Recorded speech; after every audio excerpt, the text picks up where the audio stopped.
Wa alaykum assalam wa rahmatullahi wa barakatuh. Bismillah walhamdulillah wa salatu wa salamu ala rasulillah.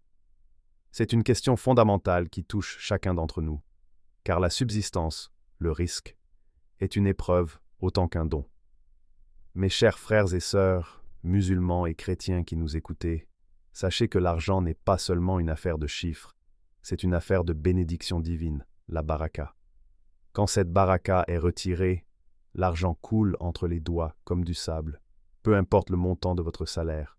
La première barrière, et l'une des plus négligées, est le manque de gratitude. Ash-shukr. Allah nous dit dans le Coran, dans la sourate Ibrahim, 14:7, « Si vous êtes reconnaissant, je multiplierai pour vous mes bienfaits. Mais si vous êtes ingrat, mon châtiment sera terrible. » La gratitude n'est pas un simple mot, c'est un état du cœur qui reconnaît que chaque centime vient du Créateur. Sans cette reconnaissance, la richesse devient un fardeau sans saveur. La deuxième barrière est la consommation du riba, l'intérêt usuraire. C'est un poison qui détruit la structure même de votre économie personnelle. Allah est clair à ce sujet. Allah anéantit l'intérêt usuraire et fait fructifier les aumônes. Sourate Al-Baqarah, 2276. Vous pouvez penser gagner plus avec les intérêts, mais spirituellement et matériellement, Allah retire la paix de ce bien. La troisième barrière est l'absence de la zakat et de l'aumône, sadaka. Le prophète, paix et bénédiction soient sur lui, a juré que l'aumône ne diminue jamais la richesse. Au contraire, elle la purifie. Garder l'argent qui appartient de droit aux pauvres, c'est garder un feu dans votre portefeuille qui consumera le reste de vos économies. Quatrièmement, parlons de la rupture des liens de parenté. Le prophète nous a enseigné que celui qui veut que sa subsistance soit élargie et sa vie prolongée doit entretenir ses liens familiaux.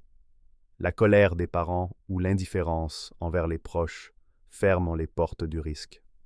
La cinquième barrière est le gain illicite. Haram. Si vous nourrissez votre corps avec de l'argent provenant de la tromperie, du mensonge ou de la vente de ce qui est interdit, vos invocations ne seront pas exaucées et votre argent perdra toute utilité réelle. Comme l'a dit le prophète, un corps nourri au haram n'a pour destination que le feu. La sixième barrière est le gaspillage.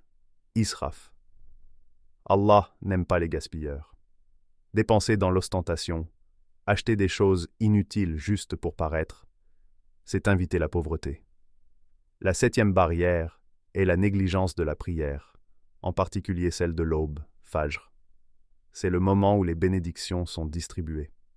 Dormir pendant ces heures précieuses, c'est se couper d'une source d'énergie spirituelle et matérielle.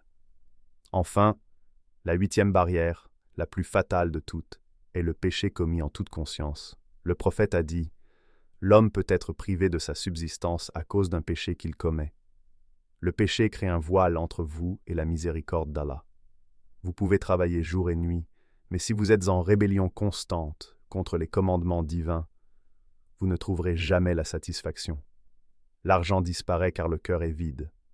Pour retrouver cette prospérité, revenez à la piété, à l'honnêteté et à la générosité.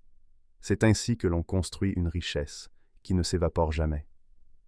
Avant de poursuivre nos échanges, je vous invite tous, chers auditeurs, à vous abonner à cette chaîne pour ne manquer aucun enseignement, à liker cette vidéo pour nous soutenir, à la partager pour propager la sagesse et à écrire en commentaire « Allah Akbar » pour glorifier celui qui détient toutes les richesses. Continuons d'explorer ces barrières invisibles, car comprendre pourquoi l'argent s'échappe est le premier pas vers une réforme profonde de notre existence. Lorsque nous parlons de la huitième barrière, le péché, il ne s'agit pas seulement d'actes isolés, mais d'une attitude de négligence envers le Créateur, qui finit par empoisonner notre gestion matérielle. On oublie souvent que le risque est une promesse divine liée à la taqwa, la crainte révérentielle. Allah nous dit dans la sourate At-Talaq, « Et quiconque craint Allah, il lui donnera une issue favorable et lui accordera ses dons par des moyens sur lesquels il ne comptait pas. » Si vous fermez la porte de la piété, vous verrouillez vous-même les coffres de la bénédiction. Beaucoup de gens se demandent pourquoi ils travaillent d'arrache-pied sans jamais se sentir riches. c'est parce que la richesse n'est pas le montant sur votre compte bancaire, mais le sentiment de suffisance que Dieu place dans votre cœur.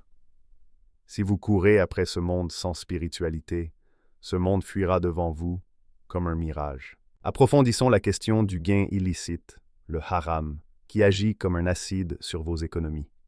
Parfois, par désir de rapidité, certains empruntent des chemins tortueux, acceptent des pots de vin ou manipulent la vérité pour conclure une vente.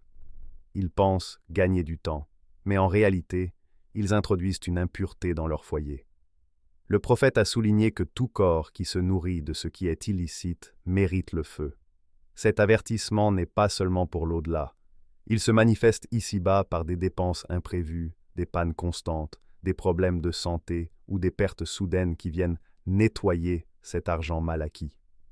L'argent haram n'a pas de racines, il s'envole au premier coup de vent. Pour nos amis chrétiens qui nous écoutent, cette notion d'intégrité et de justice dans le travail est une valeur universelle que nous partageons. La Bible mentionne également que des richesses acquises par la tromperie diminuent, tandis que celui qui amasse peu à peu les augmente. Il y a une convergence spirituelle ici. Le Créateur exige l'honnêteté comme condition à la prospérité durable. Une autre barrière souvent ignorée est la paresse déguisée en spiritualité. Certains pensent que la confiance en Dieu, le tawakkul, signifie rester assis à attendre que l'argent tombe du ciel. C'est une grave erreur de compréhension. Le prophète a vu un homme laisser son chameau sans l'attacher, en disant qu'il s'en remettait à Dieu, et il lui a répondu « Attache ton chameau et place ta confiance en Allah ». L'argent disparaît parfois simplement parce que nous manquons d'excellence, d'ihsan, dans ce que nous entreprenons. Si vous êtes un employé qui vole du temps à son patron ou un entrepreneur qui livre un travail médiocre, vous sabotez votre propre bénédiction. L'islam nous appelle à être les meilleurs dans nos métiers. La baraka descend sur celui qui sue pour un travail bien fait, pas sur celui qui cherche des raccourcis. L'excellence est une forme d'adoration, et lorsque vous négligez votre travail, vous négligez une porte d'entrée du risque. Parlons également de l'impact psychologique et spirituel de la dette. Le prophète demandait protection contre le fardeau des dettes, car elles mènent souvent au mensonge et à la trahison des promesses. Aujourd'hui, la société de consommation nous pousse à emprunter pour des choses futiles, pour des gadgets ou des vêtements de marque afin de maintenir une image sociale. Cette pression sociale est une barrière invisible majeure. En vivant au-dessus de vos moyens, vous invitez le stress et vous chassez la sérénité. L'argent s'évapore dans les intérêts et les mensualités interminables, vous rendant esclave d'un système qui ne cherche que votre profit, pas votre bien-être. La simplicité est une clé de la richesse. Si vous apprenez à vous contenter de ce dont vous avez besoin, plutôt que de ce que vous désirez par ego, vous verrez que votre argent commence mystérieusement à suffire, voire à déborder. C'est là que réside la véritable liberté financière. Ne pas être possédé par ce que l'on possède. Le manque de planification et de sagesse est aussi une forme de barrière. Dans le Coran, l'histoire de Joseph, Youssouf, nous enseigne la prévoyance. Pendant les 7 années d'abondance, il a ordonné de stocker pour les 7 années de famine. Si vous dépensez tout ce que vous gagnez au fur et à mesure, sans penser à l'avenir ou à la communauté, vous manquez de sagesse prophétique. La gestion responsable est une obligation religieuse. Nous serons interrogés sur 2 choses concernant notre argent. Comment nous l'avons gagné et comment nous l'avons dépensé. Si la réponse est « je l'ai dépensé sans compter pour mes plaisirs », alors attendez-vous à ce que la source se tarisse. La générosité est le moteur de la circulation de la richesse. En islam, l'argent doit circuler. Il ne doit pas rester stagné entre les mains des riches. Plus vous donnez avec sincérité, plus le système divin de remplacement se met en marche. Tout ce que vous dépensez en biens, il le remplace. Sourate Saba, 34-39. C'est une loi mathématique divine. La soustraction apparente par le don est en réalité une multiplication par la grâce de Dieu. Enfin, n'oublions pas l'influence de l'environnement et des fréquentations.